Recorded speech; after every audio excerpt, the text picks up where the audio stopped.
Pasando, seguimos con este foro de la reforma al Poder Judicial, el cuarto foro. Habla también Jaime Cárdenas Gracia. Él estuvo en el gobierno federal, es un abogado, es jurista en la UNAM y demás, y ha estado en varios foros. Este, si no estoy mal, es el segundo foro en el que está Cárdenas Gracia. Y él sí defiende la reforma al Poder Judicial con un par de diferencias, con un par de modificaciones que él presenta, pero él también hace un cuestionamiento, hace una precisión bastante válida que tiene que ver justamente con el nepotismo. La carrera judicial vale para tres chetos cuando tienes a los jueces metiendo a sus hijos, hijas, primos, tías, hermanos, hermanas, cuñados, suegros, suegras, hasta el suegro terminan metiendo, porque alguien tiene que ser el defensor del Poder Judicial y como no van a ser los jueces, hay que meter a los perros. Entonces, básicamente estamos en esa con los jueces.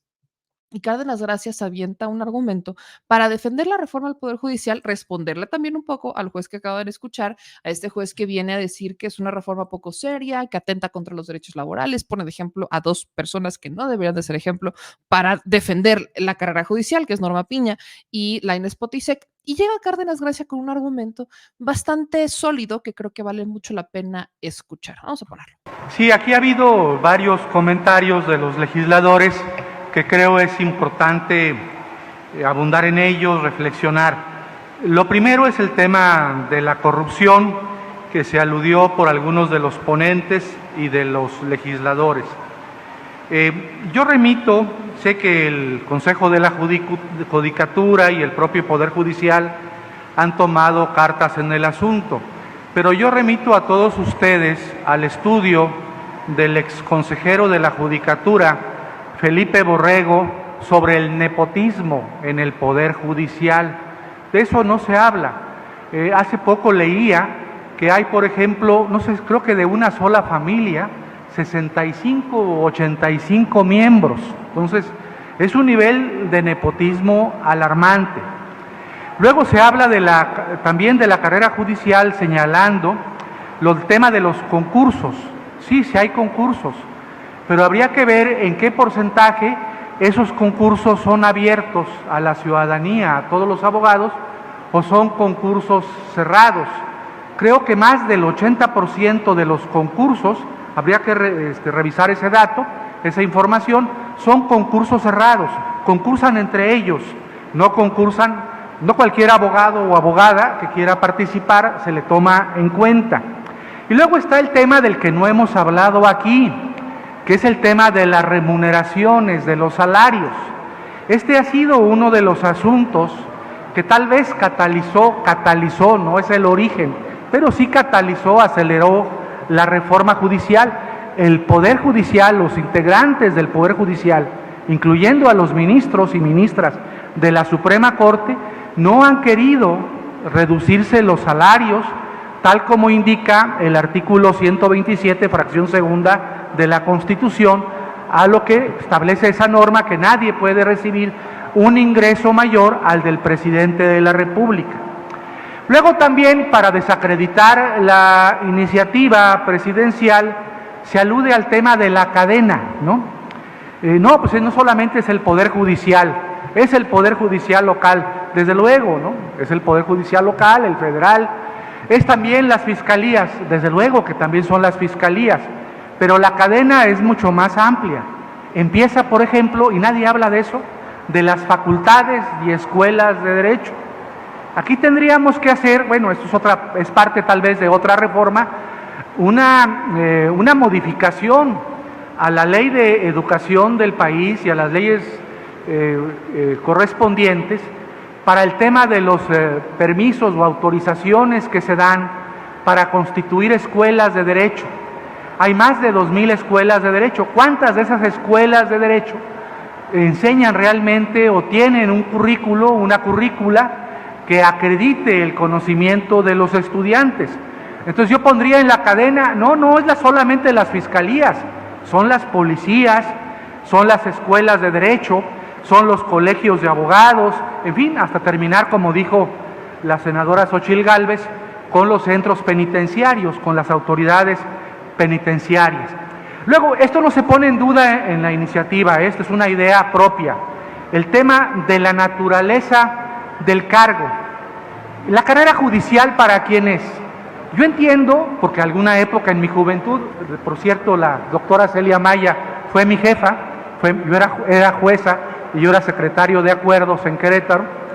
Ella, bueno, yo entiendo que la carrera judicial es para los actuarios, es para los secretarios de acuerdos, es para los secretarios proyectistas, los secretarios de estudio y cuenta y otros funcionarios judiciales. Son los jueces parte y los magistrados y los ministros parte de la carrera judicial. Este es mi punto de vista, no lo dice la iniciativa. La iniciativa respeta la carrera judicial, incluyendo la carrera judicial de jueces, magistrados y ministros. Pero yo pienso que un juez federal o un juez local o un magistrado o un ministro no son parte de la carrera judicial. ¿Cuál es mi argumento? Una interpretación de la propia Constitución. Si ustedes revisan el artículo 110 de la Constitución, cuando se alude en ese precepto al juicio político, ¿a quién incluye en el juicio político? Pues incluye al presidente, a los legisladores, e incluye a los ministros, magistrados y jueces. Es decir, se trata de cargos constitucionales. Podemos decir que su naturaleza jurídica es la de ser cargos constitucionales políticos o constitucional políticos.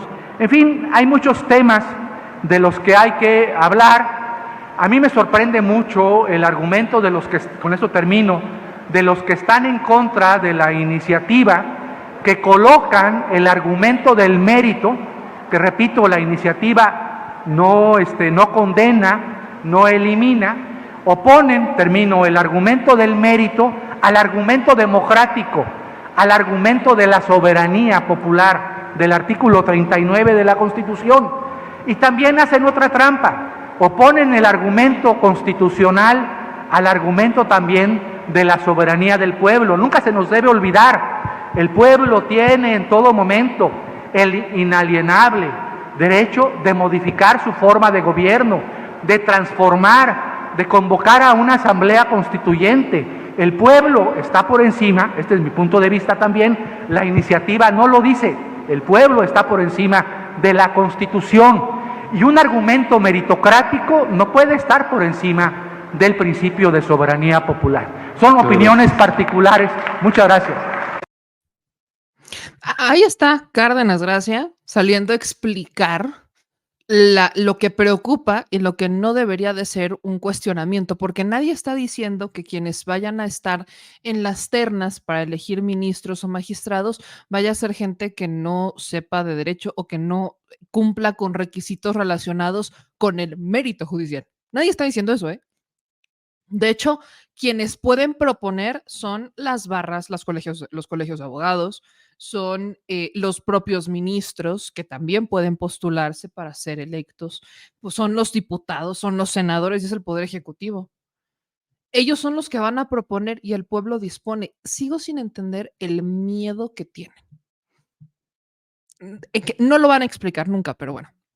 Justo este tema del nepotismo sale el ministro Lainez Potisek y explica qué medidas se han tomado desde que se habla o desde que se conoce, como si no supieran, ¿verdad?, de estas contrataciones de familiares.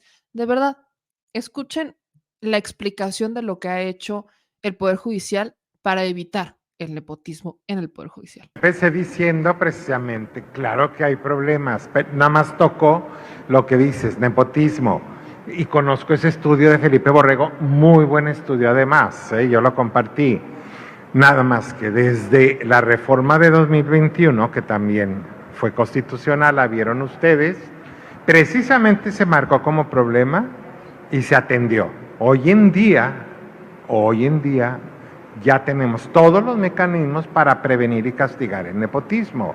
O sea, no estoy diciendo que no se haga algo. Miren, hoy en día, por ejemplo, todos tenemos que hacer la declaración de familiares. Es decir, todos los que entran al Poder Judicial y los que están.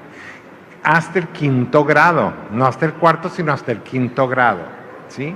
Eso no significa que no pueda entrar desde luego no a tu juzgado, pero hay un comité que se llama comité de ética para que si ves que hay que tienes un familiar, puedas hacer, se consulta a ese comité para decir, oye, pero pues ni lo conozco, ¿sí me explico? Pues sí, es mi prima o es la hija de mi prima en 4º grado que entró en Minatitlán o quiere entrar al Poder Judicial y resulta que el magistrado es su tío, no ahí, en otro, hace la declaratoria y hace la consulta y ahí, por ejemplo, el comité puede decir, oye, pues tampoco, pues que entre la niña o el niño en Minatitlán, o sea, no va a haber un conflicto, ¿no? Lo que pasa es que no puede entrar donde esté el tío, eso es otra cosa. Pero lo que quiero decir es que, pues si hay que atender los problemas se atienden. Sería absurdo que en esa época, en el 2021, que se hizo la reforma, fue algo de lo que se nos dijo, traen este problema, pues se ataca el problema, se emite la legislación y ahí está la legislación. Gracias. Pues al final ya hemos platicado de esto, palabras más, palabras menos. Lo que hacen es que sí puede entrar un familiar mientras no entre a trabajar directamente contigo. Es el caso, por ejemplo, de la hija de Luis María Aguilar, que no trabaja con Luis María Aguilar, sino que trabaja con otro ministro de la Suprema Corte y viceversa. O sea, siguen trabajando en el mismo edificio, pero no trabajan con sus respectivos padres, sino con otro ministro en el mismo círculo. Ese es más o menos lo que está explicando Lainez Potisek. Solamente que su explicación la descafeína a este punto de decir, bueno, o sea, si un familiar que tienes, un primo o hijo de un primo tuyo que vive, o de un juez que vive en Minatitlán y tú eres juez de la Suprema Corte, pues no pasa nada si lo contratan en Minatitlán. O sea, a ese grado uno diría, bueno, no pasa nada, ¿no? Al final, pues si hizo su chamba y si es abogada o abogado, pues no, a ver, órale, mientras lo haya hecho por mérito propio, mientras lo haya buscado, está maravilloso, pero eso no es de lo que nos estamos quejando. Nos estamos quejando de cómo hay hijas de ministros de la Suprema Corte que bajo esa misma regla están trabajando en el Poder Judicial, en la ponencia de otro ministro, no del papá. Y que al menos una de ellas ni siquiera es abogada, es dentista y es la hija de Luz María Aguilar. Yo solo quiero recordar eso. De eso nos quejamos. Y eso lo quieren descafeinar como, ay, no, no, no, o sea, sí pasa, pero ya se tomaron medidas desde el 2021. ¿Y qué hay del juez en los estados? Hablemos de los jueces en los estados que tienen a la esposa y al amante trabajando para ellos en el mismo lugar. ¿Qué hay del que tiene a la cuñada, al cuñado, al hermano y al primo trabajando todos en el Poder Judicial? ¿Eso está bien? Eso es de los que nos quejamos. Pero bueno, no quieren abordar esa discusión y por eso entiendo que no quieren una elección de ministros, magistrados o de jueces, porque eso limitaría las posibilidades que tienen de andar contratando familiares en segundo, tercer, cuarto o hasta quinto grado.